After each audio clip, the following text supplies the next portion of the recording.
My name is Watson. To the outside world, I'm the man with everything, a millionaire hotel owner, a real estate investor, a name people associate with success.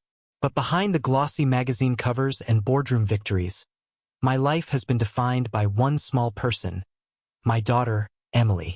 When Emily was born, I thought I had reached the peak of happiness. I still remember holding her for the first time, her tiny fingers wrapping around my thumb as if she never wanted to let go. I swore in that moment I would give her the world. But the world, it seemed, had other plans. Within weeks of her birth, doctors delivered the news that shattered my life. She may never walk, one of them said in a voice so clinical, so detached, as though he was discussing the weather. Emily had been born with a rare neurological condition affecting her spinal cord. There was no cure, no guaranteed treatment. I didn't accept that. Couldn't. I was a man who built an empire from nothing. Giving up wasn't in my nature. So I flew her to the best hospitals in London, New York, Tokyo. I paid for top surgeons, miracle therapists, experimental programs. Every doctor tried, but months turned into years, and Emily remained confined to a wheelchair. I buried myself in work, as if money and success could distract me from the fact that my little girl might never take her first steps. And in my absence, a revolving door of nurses, therapists, and caretakers filled her days. Until Anna arrived. I met her on a Tuesday afternoon in my office. She was quiet but confident, her voice calm yet full of something I hadn't heard from any professional before: conviction. I only asked her one question in the interview: "Can you care for her like she's your own?" She smiled faintly and said, "More than you can imagine." At first, I barely noticed her presence. She was just another employee, someone paid to look after my daughter. But one evening changed everything. I had just returned from a week-long business trip in Dubai. My house was usually silent when I came home, just the faint hum of the refrigerator and the ticking of a clock. But that day, I heard something I hadn't heard in a long time: laughter. It wasn't just any laughter. It was Emily's, pure, uncontrolled, filled with joy. I followed the sound through the hallway and stopped dead at the living room doorway. There they were. Anna lay flat on her back on the carpet, dressed in a black shirt, her knees bent and her feet pressed against Emily's hips. My daughter, in her little gray t-shirt, was balanced high in the air, her legs stretched out straight, her arms spread like a tiny airplane. Anna was holding her steady, grinning up at her. "Push your legs straight, sweetheart. Yes, just like that. You're so strong," Anna encouraged. Emily was laughing so hard her cheeks turned red. She wasn't thinking about her wheelchair, her condition, or the endless hospital visits. In that moment, she looked free, and I froze. I had seen dozens of therapy sessions, hundreds of exercises. This wasn't any of them. This wasn't medical equipment or formal rehabilitation. This was play.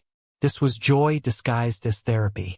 I stood there unnoticed, watching as Anna gently lowered Emily, then lifted her again. My daughter's tiny legs trembled but didn't give way. When Emily spotted me at dinner later that night, she said, "Papa, Anna is teaching me how to fly, so I can walk on the ground someday." I didn't know what to say. Anna just gave me a small smile, the kind that hides more than it reveals. Over the next few weeks, I quietly observed them. Mornings no longer began with mechanical therapy routines. Instead, Anna turned everything into a game, crawling over pillows like a mini obstacle course, dancing to music while holding her up, making her kick at balloons floating in the air. Every activity worked Emily's muscles, but she didn't see it as exercise. She saw it as fun. And something started to change. Slowly, subtly, Emily's legs grew steadier. Her balance improved. I would catch her sitting taller in her wheelchair, her feet pressing into the footrests as though they wanted to push her forward. Even the doctors noticed. "We don't understand it," one of them admitted, "but something's working." I knew exactly what it was. It wasn't a new medical breakthrough. It wasn't a miracle pill. It was Anna. She was giving Emily something no machine, no hospital could provide: hope, confidence, a reason to believe. But there was something else I couldn't ignore. Whenever I asked Anna where she had learned these methods, she would deflect the question. She'd say things like, "Oh, you pick up a few tricks over the years." Or, "I've just worked with kids before." It didn't add up. Her techniques were too specific, too intentional, like someone who had lived through something personal. What I didn't know then was that Anna's past was about to collide with Emily's future. And when it did, it would change our lives forever. The first time I asked Anna about her background, she dodged the question with a smile. The second time, she changed the subject entirely. By the third time, I realized she was deliberately keeping something from me. It bothered me. I wasn't used to not knowing things, especially in my own house. In business, secrets meant leverage, and leverage meant power. But in my home, I wasn't sure what it meant. One afternoon, I came home earlier than expected. The house was unusually quiet. I found Emily in the playroom, resting against a pile of pillows, giggling as Anna tied colorful ribbons to her wrists. "What's this?" I asked. Anna glanced up, startled, then grinned. "We're making wings." "Wings?" "Yes," Emily chimed in, lifting her arms. "So I can fly to the park when my legs are ready." My heart tightened. "When your legs are ready." She said it like it was a certainty, as if no one had ever told her it might never happen. I watched as Anna placed a soft scarf over Emily's eyes, turning it into a blindfold. Then she whispered instructions. "Now, use your feet to find the balloon." Emily laughed, fumbling with her toes, trying to tap the balloon in front of her. It was a strange exercise, but I realized it was working her coordination and balance without her even knowing it. When Emily spotted me again, she said, "Papa, Anna says if I can fly blind, I can walk with my eyes open." Anna just smiled at me, as if daring me to challenge her methods. Later that night, when Emily was asleep, I found Anna in the kitchen making tea. I leaned against the doorway. "You've worked with disabled children before," I said. She didn't look up. "Something like that. You know more than you're telling me." This time, she stopped stirring and met my eyes. "I know that if we tell a child they'll never walk, they'll believe it. And if we tell them they can, sometimes they believe that too." I studied her face. There was something there, pain but also determination. "Anna, what happened to you?" She hesitated, then shook her head. "It's not about me. It's about Emily." It should have ended there, but the question kept gnawing at me. So I did something I'm not proud of. I called a private investigator. Took him 3 days to get back to me. And when he did, his voice was different, cautious. "Mr. Watson, Anna wasn't always a nanny. 8 years ago, she was in a car accident. Severe spinal injury. Doctors said she might never walk again. But she did." I froze. "How?" "That's the thing. She refused standard rehab after a few months. Developed her own routines. Said she was going to teach her body to believe. Against all odds, she was walking within 2 years. I hung up the phone and sat there for a long time. Anna wasn't just helping Emily. She was giving her the exact same fight she had given herself. The next morning, I confronted her. She was in the garden, helping Emily kick a ball back and forth from her wheelchair. "You should have told me," I said quietly. She didn't even turn. "Why? So you could tell me it was impossible?" "No," I replied. "So I could understand why you care this much." Anna finally faced me. Her eyes softened, but her voice was steady. "Watson, I'm not here to remind you of what Emily can't do. I'm here to show her what she can." That was the moment I realized something. I had been fighting Emily's condition with money, with science, with the best the world could offer. But Anna was fighting it with belief. And belief, I was starting to see, might be stronger than both. From that day on, I stopped watching from a distance. I started joining them. I was awkward at first, holding Emily as she tried to kick, supporting her weight while Anna guided her movements. But every time she smiled at me and said, "Again, Papa," I felt something in me heal too. It wasn't just Emily learning to stand. It was me learning to hope again. But the road ahead wasn't smooth. The closer Emily came to standing on her own, the more I feared the possibility of failure. One wrong fall, one painful setback, and all this hope could come crashing down. Anna knew it too. One evening, after Emily had gone to bed, she said, "There's going to be a moment soon when she'll either take her first step or give up trying. And when that moment comes, we need to be ready." I nodded. "And if she falls?" Anna's gaze didn't waver. "Then we teach her to get back up." Her certainty terrified me, and yet it was the only thing keeping me going. It was a Sunday morning in early spring when Anna told me, "Today might be the day." Emily was in the living room, kicking a small foam ball back and forth between us. Her legs were stronger now. I could feel it every time I caught her weight while she leaned forward to tap the ball. But walking was still an unspoken word. It lingered in the air like a dare no one wanted to say out loud. Anna crouched beside her and adjusted the braces around her calves. "We're going to try something new today, Emily," she said. My stomach tightened. "What kind of new?" Anna glanced at me, then back to Emily. "Something you've been working toward without even knowing it." Emily grinned. "Is it flying again?" Anna laughed. "Better." We cleared the coffee table, rolled the rug back, and created a soft runway of cushions along the wooden floor. Anna positioned herself behind Emily's wheelchair. "All right, Captain," she said. "Time to test your landing gear." I watched as Anna gently lifted Emily from the chair, her small hands gripping Anna's forearms. Emily's feet touched the floor. They wobbled but didn't give way. My heart was pounding so hard I could hear it in my ears. Anna knelt in front of her, her hands lightly touching Emily's knees. "I'm right here. Papa's right there." She pointed at me, standing 6 feet away. "Your mission is simple. Take one step toward him." Emily's eyes flickered between us. "One step. That's all," Anna said softly. "Just one." I dropped to my knees so I was at her height. "I'll catch you, baby. No matter what." She took a deep breath. Her little hands tightened into fists. Slowly, she shifted her weight forward. Her right foot slid an inch. She stopped, trembling. "It's okay," Anna murmured. "You're still flying, just closer to the ground."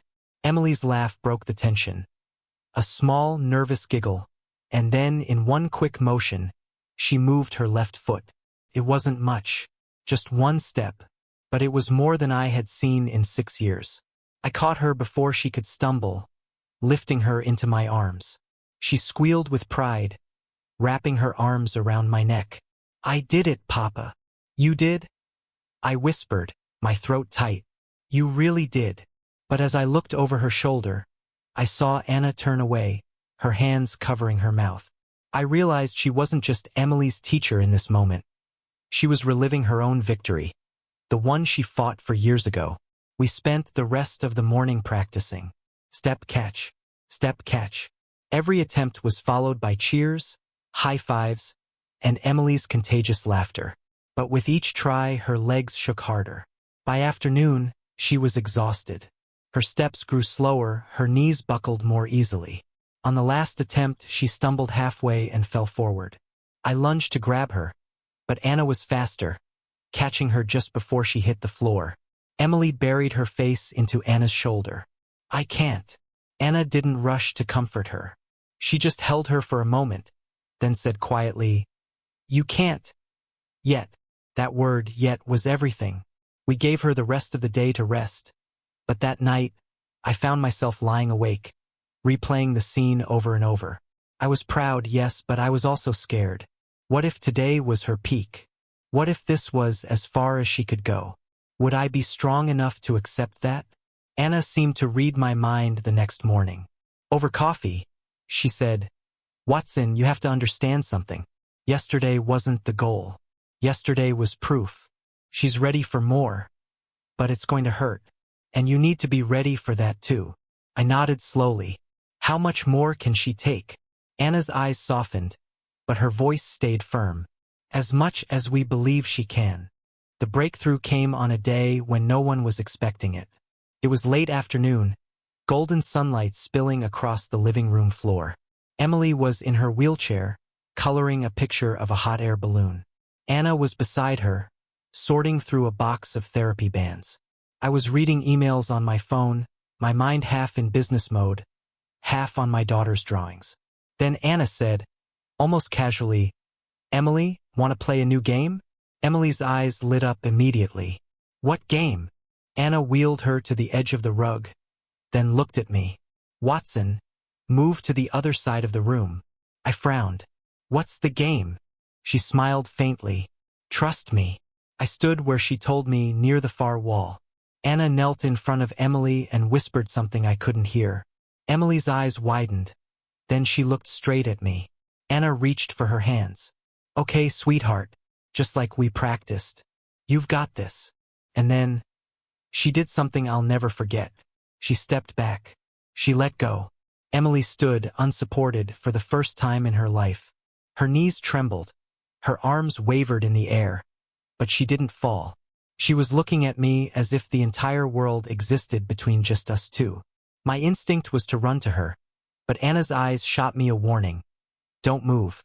Emily took one breath. Then she moved her right foot forward. One step. Her body swayed dangerously. She caught herself, lifted her left foot, and stepped again. 2 steps. She was halfway to me now, and my vision blurred with tears. I could hear her breathing hard, the tiny sounds of her braces clicking with each motion. Then came the 3rd step, and the 4th. She was almost there, just one more step. Her legs gave a sharp wobble, and I lunged forward, catching her before she could fall. She collapsed into my arms, laughing and crying at the same time. Papa, I walked to you. I held her so tight I could feel her heartbeat racing against mine. Yes, baby. You did. When I looked over her head, Anna was standing perfectly still, her hands clasped together, tears streaking her cheeks. She didn't say a word. She didn't need to. Later that night, after Emily had fallen asleep, I found Anna in the kitchen, washing dishes in the quiet. I leaned on the counter. You knew she could do it. Anna shook her head, smiling faintly. I didn't know. I believed. There's a difference. I studied her. You've given her something I couldn't, even with all my money. You gave her the chance, she said softly. I just showed her the way. We stood there for a moment, the silence heavy with gratitude I couldn't fully express. Before going to bed, I checked on Emily one last time. She was asleep, a faint smile still on her face, her legs stretched out under the blanket as if ready to stand again the moment she woke up. I realized then this wasn't just the start of her walking. This was the start of her believing she could do anything. And it was all because one woman, in a black shirt, had once believed the same about herself.